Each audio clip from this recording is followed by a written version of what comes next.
Niseme nisiseme? Tuambiane ukweli. Bishop umesema hapa hii hewa tunavuta ni bure. Lakini vile hawa watu ya tangatanga wanaendelea, hii hewa haitakuwa bure kila siku. Iko hapa siku mbele tutakuja kuwekewa ushuru ya kupumua. Surely does not. This government is killing the people. This government does not listen to the people. This is the worst possible government. If you go back to the spirit of the constitution in 2010, this is the worst possible government. Wakati unaongea mambo yangu Sifuna, ujue mimi ndio mwanzilishi wa ODM. So naenda. Mheshimiwa Naibu wa Rais, mimi siwezi jiita rafiki yako, ukweli tu. Sisi sio marafiki. Niseme nisiseme? Tuambiane ukweli. Bishop umesema hapa hii hewa tunavuta ni bure. Lakini vile hawa watu ya tangatanga wanaendelea, hii hewa haitakuwa bure kila siku. Iko hapa siku mbele tutakuja kuwekewa ushuru ya kupumua. Na kwa sababu bado ni bure, wacha nitumie hewa yangu yeo ya bure kabla Zakayo anifikie. Niseme nisiseme? Mheshimiwa Ochanda, nimekuangalia hapa mbele ukizungumza nikashangaa kama huu ni ule Ochanda nilikuwa naona chungwa hausakilia juu ya tiketi ya chama cha ODM. Sikutambui tena ndugu yangu, wewe umekuwa mtu tofauti sana, kwa sababu safari ya watu wa ODM, chama chetu baba amekijenga juu ya msingi ya kutetea wananchi hawa ndio wadosi wetu hawa. Mheshimiwa Ochanda, wewe unakuja unatuambia ati tunahitaji ushuru kwa sababu ya barabara. Hiyo barabara iko wapi? Edi amekutajia hapa budget ya saa hii haina barabara. Unatuambia JSS walimu wameandikwa kutoka hata na serikali ya Moi, hakuwa anatuletea hii ushuru mnatuletea. Mimi nikisoma hii budget Ochanda, najua hujasoma ndio maana unasema hivi vitu. Naangalia hii budget. Rafiki zako wa State House wamejiongezea bilioni 1.2 ya chai na mandazi State House. Usituambie mambo ya barabara. Ameongeza shilingi 678 million shillings ati inaenda kwa ofisi ya Gashagwa. Nyumba tulijenga na shilingi milioni 400, mnaenda kurepair na shilingi milioni 600. Shame on you. Mnatuambia nini bwana? What are you telling us? Bishop, usione damu inachemuka, hivi ndio nakuanga. Na lazima tuambiane ukweli hapa. Treasury wale wanatukandamiza, wanaleta hizi ideas za kukandamiza wananchi. Wamejiwekea bilioni 6 ya chai na mandazi, ndio kina ndii wakule huko wakinona wanatutapikia. Wanasema leo ati nyinyi mtaongea tu kwa mtandao halafu mtanyamaza. Wakati unaongea mambo yangu Sifuna, ujue mimi ndio mwanzilishi wa ODM. So naenda polepole kidogo. Yes. Sisi ndio tulianza hii kitu. Ama namna gani? Na unajua ukinisukuma sana nitaitisha mkutano ya founder members ya ODM. Si ndio? Na unajua tukiitisha hiyo mkutano tunaweza kufanyia discipline sisi ambao tulianza chama. Si ndio? So tuendeni mosmos. Ile kitu mimi nataka niwaambie ni kwamba vile ndugu zangu wameongea hapo mbeleni, sio lazima sisi wote tuwe katika ndani ya serikali. Ni kweli. Lakini nani alisema kuna watu wamechaguliwa wawe wanakaa tu nje ya serikali all the time? Kuna mtu alisema kuna watu wamepangiwa kukaa nje ya serikali miaka yote? Hapana. And that is why, tuambiane ukweli, that is why baba na mimi tuliketi chini tukasema it is time for position. Yeah, unfortunately, the position of a party on coalitions is given by the party leader. So what he says is the position of a party. And for me, really, as SG of ODM, my worry is that if you stick with the current government until 2027, then you really don't have the time to be able to prepare the party for elections. So, for instance, if we get to 2027 and we decide as a party that we also want to contest the presidency, because the stated position of the party is that we will have a presidential candidate in 27, then we have not left ourselves room to be able to prepare for that elections. Preparation for elections do take time. And then the worry would be that we would have lost that opportunity to be able to not only extricate ourselves from this very unpopular regime, but also to be able to explain to the people what we've been doing with Ruto all these years and why we are back to ask for the mandate of the people. So this is an ODM party position? That would be the ODM party position, yes. And that includes you as Secretary General? Yeah, that includes me. But as I've said publicly, the good thing with ODM is that we are allowed to file objections to the positions that are taken by the party. You are allowed to sound warnings, to sound alarms, and to say that in your view, the way you read the lay of the land, we need to be able to have sufficient time to explain to the people not only what we have been doing with Ruto, but what we intend to do for the country if we are to present a candidate in 2027. My position has always been, and this is a position that we've shared with many in the party, that ODM stands a very good chance to win the elections in 27, and that we have good people in this party who can be able to run the country, and that ODM has always been a force for good, and that we believe that we will do a better job than the current regime. So I don't understand those within our ranks who don't see us as a party as a viable option to the Kenya Kwanza government, who want us to yoke ourselves to KK even beyond 2027, and they've been pronouncing it in public spaces, much to the chagrin of many of us in the ODM party. So if this is a party position that you don't agree with, yeah. In the last few minutes you've talked about this being an unpopular regime, yes, one in which you're in a working arrangement with. Absolutely. You've talked about yoking yourself, you know, with this regime that you term as unpopular. Yeah. And as Secretary General of ODM that is in an arrangement with this, and you as Secretary General disagreeing with the party position, what do you then do as a person?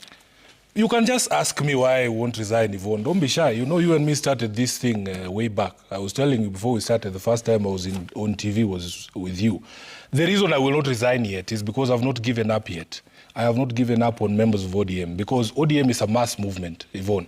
ODM has a followership, a registered membership of over 5 million people. And when you speak to a majority of those people, there is still belief and trust within the ranks of the party that Baba knows what is right for the people, that he will do the right thing, and that the vast majority of the members of the party believe in themselves and in their ability to pull this train back on its tracks. You will listen to what we in Parliament say, but ODM has a total complement of about 106 elected members of Parliament.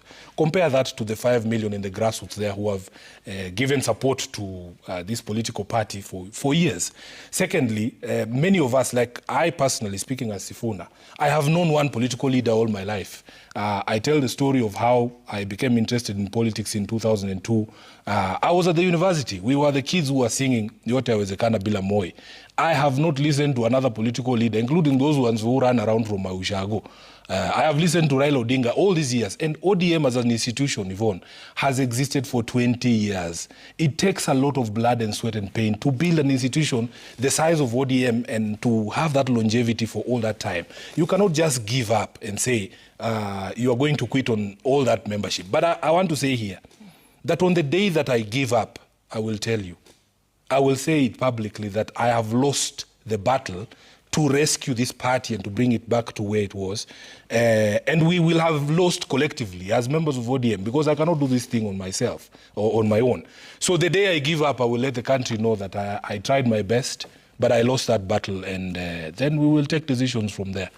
Is ODM headed in the right direction with the current arrangement and the current status?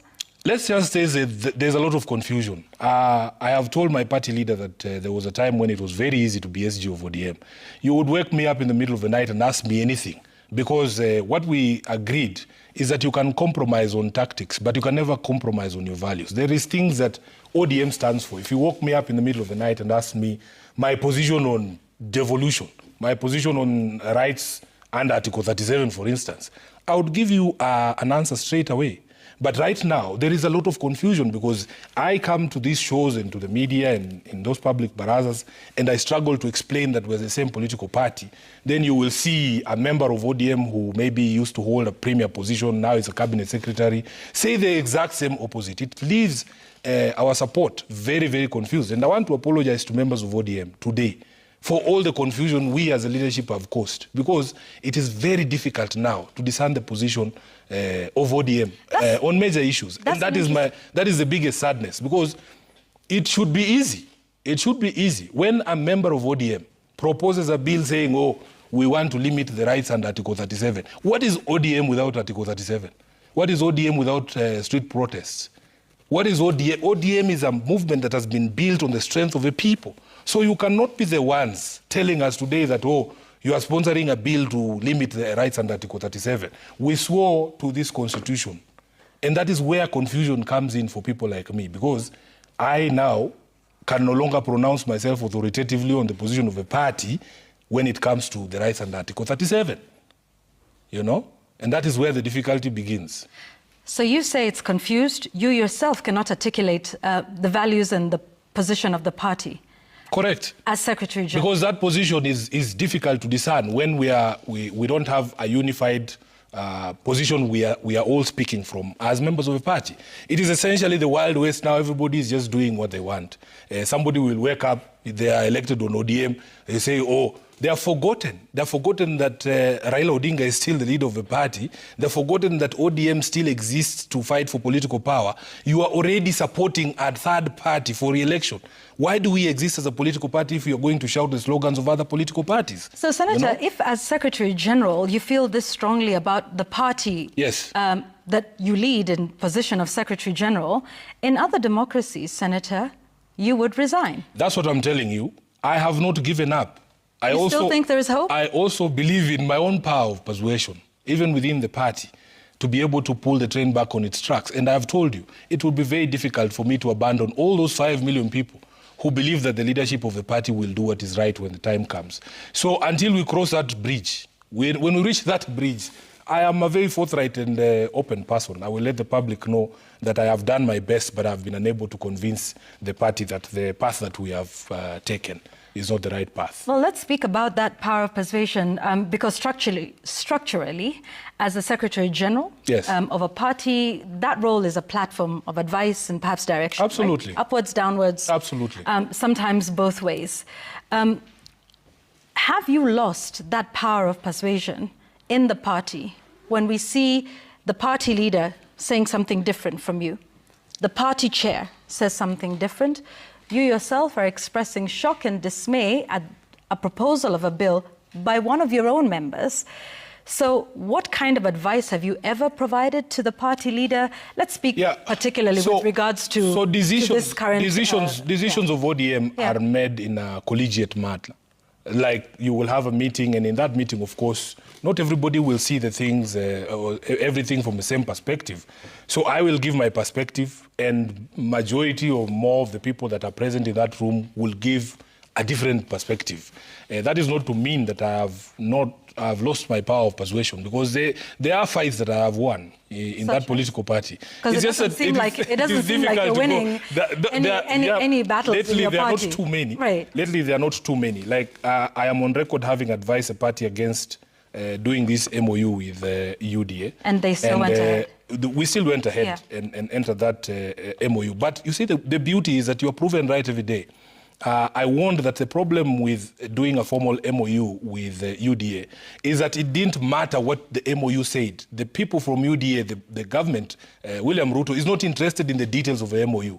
And that is why he gets upset when I remind him what the MOU said. You know, they wanted a document that they could then go and, run a PR campaign around and say, oh, tumeungana, we are together. That is not what this document says. This document does not establish a coalition agreement between ODM and UDA. But that's the impression they've been creating. They go out there and say, and I had warned that the PR disaster that was going to come from this was going to be something that was going to be very difficult to manage. Unfortunately, the foremost PR officer for the party is the SG. And that is where I'm saying there's difficulty that has come from this. Recently, we had another meeting and there was a proposal to have a team to review the implementation of this MOU. I have asked respectfully that I be left out of that team because I have already declared this MOU dead. I have already done so publicly. So there is no point. I'm not a mortician. There's no point of me going to go through a document that I've already declared dead. And the reason I declared this MOU dead is because the initial argument for entering into this MOU was twofold. First of all, it was for the sustenance of life. For the sustenance of life, that we were losing people unnecessarily. That can we all agree that this is not something we need to continue doing? We need to stop killing our people. That was the first argument. The second argument was the sustenance of the democratic state. So Ruto is getting his end of the bargain because the democratic state is being sustained at least until 2027. But our people are not getting there. They're still being killed. So on the day that Albert Ojwang dies in a police cell, to me, this agreement is dead because it doesn't matter what else you do, Albert will not be able to enjoy that. Okay. You know? Let me ask you this. Yeah. Have you told this to your party leader? I have. I have spoken with Baba. I have explained to him my frustrations, the difficulties of having to explain what we are doing with this rogue regime, the confusion that has come upon my mind because this is not what I was taught.